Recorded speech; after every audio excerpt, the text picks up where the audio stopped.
जी महाराज ने बहुत ही सारगर्भित विचार प्रस्तुत किए और मैं पूज्य प्रभु को निवेदन करना चाहूँगा कि आदेश तो हम सबको आचार्य विजय रत्नाचल सूरीश्वर जी महाराज का ही था। मैं तो केवल एक दूत बना, एक संदेश वाहक बना, एक कड़ी का काम किया, जोड़ने का प्रयास किया, समन्वय सेतु बना।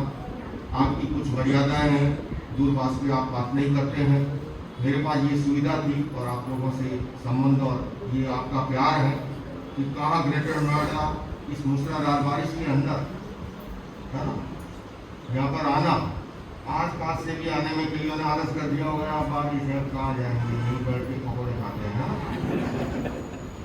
तो महाराष्ट्री मुझे बताया गया है यहाँ पर भी सारी व्यवस्था है प्रसाद की, और जैन परंपरा का प्रसाद तो सात्विक होता ही है, कहने की जरूरत नहीं। फ्लाइट में भी आप जाओ तो जैन मील खास करके मिलता है, और आप जब भी विदेश यात्रा करते होंगे तो जहाँ तक मैं समझता हूँ निश्चित रूप से जैन मील का ऑर्डर कर दिया तो फिर उसमें कोई झंझट नहीं है। तो जैसी सुविधा हो, और मैं तो राह का दौड़ा हुई करोड़बाग में रास्ते में ही हूँ, तो हमारे यहाँ तो राह पड़े पत्थर को भी लोग पूजने कर जाते हैं, तो आप दिन भर वहाँ विश्राम करें, नोएडा जाने की भी कोई ऐसी आवश्यकता नहीं है, और आप कार्यक्रम में भाग लेंगे। अब मैं कार्यक्रम को आगे बढ़ाऊँ, मैं निवेदन करूँगा हमारे पूज्य दादा लामा जी के प्रतिनिधि और बंधु और बहनों, कुछ बातें जो दिल की होती है ना वो मेरे से रोकी नहीं जाती। मेरी प्रकृति कुछ ऐसी है, तासीर ऐसी है। मुझे अगर कोई पूछे कि लोकेश जी 60 वर्ष के हो गए और मुझे एक व्यक्ति का नाम बताओ जिनसे आप सबसे ज्यादा प्रभावित हुए, तो बंधु और बहनों में नाम वो दलाई लामा जी। पर वो क्यों लूंगा आपको बताऊं, उनकी हम्बलनेस। मेरा एक चित्र आप लोगों ने देखा होगा, वायरल हुआ, वो दुपट्टा मेरे गले में दलाई लामा जी डाल रहे हैं, मैं एक नवेली दुल्हन की तरह शर्मा रहा हूँ, और उसका वाक्य बताऊंगा। मैं और किसी कार्यक्रम में महाराज जी गया हुआ था, विको संघ सेना जी के कार्यक्रम, और वहां पर देवेंद्र फडणवीस महाराष्ट्र के चीफ मिनिस्टर और सभी लोग आए हुए थे। पता लगा कि अगले दिन दलाई लामा जी लेह लद्दाख आ रहे। तो मुझे पूछा गया कि आप कल वो आ रहे हैं, मिलना चाहेंगे? मैंने कहा निश्चित रूप से। तो मैं संक्षेप में बताऊंगा, एयरपोर्ट से हजारों लोग मैदान के अंदर लाइन लगा करके 10,000 लोग उनका इंतजार कर रहे थे। हमको ले जाया गया, एक हॉल में सारे बहुत भिक्षु एकत्रित थे, वहाँ पर बिठा दिया गया। जैन भिक्षु मैं था वहाँ पर, और दलाई लामा जी का जो ही आगमन होता है, दरवाजे में एंटर होते ही मैं तो यहाँ बैठा हूँ, दूर से इतने बहुत भिक्षु थे, उस बीच में सबको चीरते हुए पास में आए। लेकिन बात यहाँ नहीं, वो आए, मंच पर बैठे, छोटा सा उद्बोधन हुआ, सबको प्रसाद दिया गया और विसर्जन हो गया। मैंने सभा खत्म होने के बाद पूछा कि मैं अलग से साथ बैठना चाहता हूँ, कोई समय पॉसिबल होगा क्या? मुझे पूछा कि कब तक होगा? मैंने कहा सुबह मेरी फ्लाइट है दिल्ली की 10 बजे। बोले कितने बजे जाओगे? मैंने कहा 8 बजे एयरपोर्ट निकलना है। तो 12 बजे का टाइम था दिन का। बोले ऐसा करो 2 बजे आ जाओ। मैं खुद श्रावक मेरे साथ थे, हम चले गए आज भोजन के लिए, और वापस 2 घंटे के बाद आना था। तो ठीक टाइम पर, चूंकि दलाई लामा से भेंट का समय तय है, तो समय से ही आया, और मैं गाड़ी से उतरा खुद श्रावक के साथ में। तो मैं निश्चिंत था, दलाई लामा जी अपने कक्ष में होंगे, मिलने जा रहा हूँ। लेकिन उतरने के साथ में बाईं ओर से उतरा, दाईं ओर से वो खुद श्रावक उतरा, उन्होंने तत्काल कहा कि हिज ऑलिनेस दलाई लामा स्वयं जो है 2 बजे से पूर्व नीचे बरामदा में आके खंबे का सहारा लेके इंतजार कर रहे हैं कि जैन सन्यासी आ रहा है, मुझे उसको रिसीव करना। बताइए बंधु। दूसरा वाक्य बताऊं रतन जी आप, या हयात रेजिडेंसी में दलाई लामा ने भारत में जितने धर्म उत्सव थे उनका एक सम्मेलन है, और करीब मेरे ख्याल से महाराज जी कोई 100-125 बंधुओं को उसका आमंत्रण था जैन समाज से। जहां तक मुझे याद है, आचार्य पूज्य महाश्रमण जी आचार्यवर थे, दिगंबर परंपरा से तरुण सागर जी महाराज थे, हमारे राकेश भाई जवेरी एक श्रीमद रायचंद्र जी की परंपरा को आगे बढ़ाते हैं।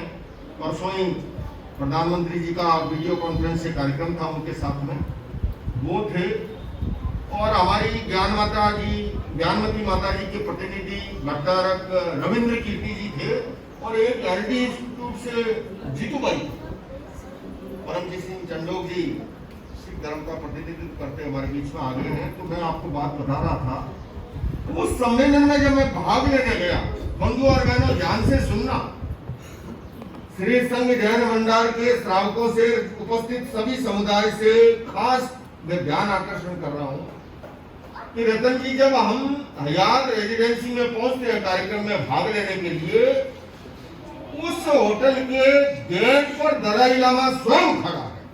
अब मुझे आप बताइए, कोई छोटे से संतों भाई को भिक्षुओं को आपको कह सकता है दलाई लामा को, ये हम देश कब आती, आचार्य वर्ग ने जो उदारता वो तब आती है भीतर में अध्यात्म का अवतरण हो। जब तक अध्यात्म का अवतरण नहीं होता है, कुछ क्या है ऐसी मान्यताएं गढ़ ली गई जो कि महावीर की मूल मान्यता नहीं है। मैं बलपूर्वक कहूंगा, बल्कि इस मंच का सदुपयोग करते हुए मैं पंचांग प्रणति पूर्वक वंदन करना चाहता हूं आचार्य विद्यासागर जी महाराज को, जो दिगंबर परंपरा की महान आचार्य है। मैं वंदन करना चाहता हूं श्रवण परंपरा के महान आचार्य श्रीमुनि जी महाराज का। मैं पंचांग प्रणति पूर्वक वंदन करना चाहता हूं तेरापंथ परंपरा के महान आचार्य मां श्रवण जी का। और मैं वंदन करना चाहता हूं मंच पर विराजे हुए परम पूज्य आचार्य विजय रत्नाचल सुरीश्वर जी के साथ जितने भी मैं जानता हूं, जैसे आचार्य पदम सागर जी हो, विनय पदम सागर जी हो, और मेरा ये मानना है, मैं बलपूर्वक कह रहा हूं, तत्व ज्ञान जानने वाले श्रावक श्राविका भी सुन लो, औरों को वंदन करने से मिथ्यात्व का नाश होता है, सम्यक्त्व पुष्ट होता है। मैं आपसे सामान्य पूछूं, आप किसी को प्रणाम करो तो सामने वाला खुश होता है, नाराज होता है? खुश होता है ना। आप मुझे बताओ, ये रत्नाधिक वयोवृद्ध है, अनुभववृद्ध है, देखिए तब से स्वाध्याय में लगे हुए हैं, इनको वंदन करने से भला मिथ्यात्व कहां से आएगा? अरे मिथ्यात्व का अंश है तो चला जाएगा, नष्ट हो जाएगा, सम्यक्त्व पुष्ट हो जाएगा। किसी के साथ बैठने से मिथ्यात्व, ये कहां से आ गई बात? मैं आपसे पूछूं, व्यवहारिक बात पूछता हूं, आप फ्लाइट में जाते हो ना, यात्रा करते हो, आप अपना वेजिटेरियन मील या जैन मील लेते हो, या घर से जो भी ले गए अपना उसका उपयोग करते हो, ठीक है। मैं पूछता हूं, आपके बगल में कोई बैठा है, सपोज कीजिए उसका अपना धर्म है, अपना रीति रिवाज है, अपना खान पान है, और वो अपने खान पान का उपयोग करता है, आप समझ गए। मैं पूछता हूं, आप मुझे बताइए, क्या आप मांसाहारी हो गए आप मांसाहारी? आप कहेंगे हम तो नहीं हुए, कहां से हुए? मैंने तो अपना जैन मील उपयोग किया है, या अपने घर से लाया वो उपयोग किया, मैं कैसे मांसाहारी हो गया? अब मुझे बताइए, क्या वो शाकाहारी हो गया? आप कहेंगे कहां से शाकाहारी हो गया? उसने तो जो ऑर्डर किया था मेरे सामने दिया था, मैं सुन रहा था क्या ऑर्डर दिया। तो भला किसी के साथ बैठने से कोई मीठा कैसे हो? आप मुझे बताओ, या तो मेरे गले उतार दो, या मैं जो समझा रहा हूं वो समझ लो।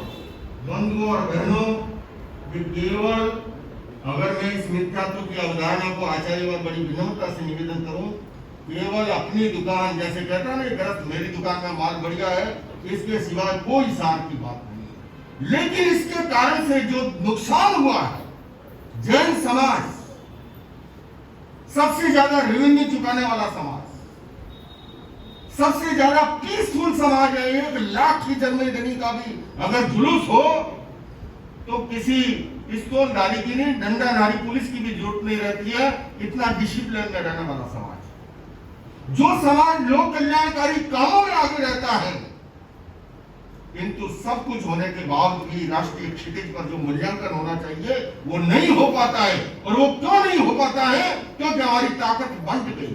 दुनिया का नियम है बंधु और बहनों, united we stand, divided we fall. आज अपेक्षा इस बात की है, आप अपनी अपनी गुरु परंपरा को मानिए, किंतु एक दूसरे के प्रति प्रमोद भावना, गुणग्राहकता, एक दूसरे के अच्छे कार्यों को देख करके सकारात्मक सोच का भाव होना, उससे हमारा कर्म बंधन से भी हम बचते हैं। और अगर हम ज्यादा कट्टरता करते हैं तो उससे ये आखिर संप्रदाय क्या है? संप्रदाय तो केवल हमारे माध्यम थे, ये साधन है, मुक्ति तक पहुंचने की एक व्यवस्था है। जैसे केले का छिलका उसकी सुरक्षा के लिए, संप्रदाय हमें पार पहुंचाने के लिए, लेकिन सांप्रदायिक कट्टरता जब आती है वही हमारे मुक्ति का बाधक बन जाता है। बंधुओं और बहनों, कषाय मुक्ति, आसक्ति मुक्ति महावीर का ये संदेश है। मैं अब आगे निवेदन करूं मेरे परिपार्श्व में विराजे हुए हमारी बौद्ध परंपरा के महान आचार्य यशी जी को कि वो इस अवसर पर अपने विचारों को प्रस्तुत करें। उससे पूर्व हमारे बंगला साहिब गुरुद्वारा के चेयरमैन भाई परमजीत सिंह चंडोक जी यहाँ उपस्थित हैं, मैं उनके लिए भी कहूंगा। पिछले दिनों जब संथारे का प्रकरण बहुत ही तीव्र था, कोर्ट के अंदर केस लगे हुए थे, हाई कोर्ट में, सुप्रीम कोर्ट में, हमारी बालोतरा में एक श्राविका के संथारा चल रहा था और उस समय कई तरह का ऊहापोह था कि प्रशासन कोई कार्रवाई न करे। मैं उस समय नाकोड़ा तीर्थ जिनको लेके गया था, उनमें परमजीत सिंह चंडोक जी एक थे, गोस्वामी सुशील जी महाराज थे, बौद्ध परंपरा से भिक्खु संघ सेना जी थे, और बालोतरा में उस श्राविका के संथारे पर पहुंचे और वहां जाकर के आपने गायत्री मंत्र सुनाया, उन्होंने गुरु ग्रंथ साहब का पाठ किया, मैंने नमस्कार मंगल पाठ का उच्चारण किया, इमाम साहब गए थे, उन्होंने दुआ की, नाकोड़ा तीर्थ इमाम भी गए हैं, साकार का प्रचार करने में भी साथ रहते हैं। दुनिया में सभी लोग एक समान नहीं होते हैं, आपको हर जगह अच्छे लोग भी मिलेंगे तो कुछ ऐसे लोग भी मिलेंगे जो हमारे में भी मिल जाएंगे। तो इसलिए हमें हमेशा जहां भी सच्चाई में अच्छाई मिले उसका साथ देना चाहिए। मैं अब निवेदन कर रहा हूं, अधिक लंबा समय इसलिए भी नहीं लूंगा क्योंकि आचार्यों को भी हम सुनेंगे।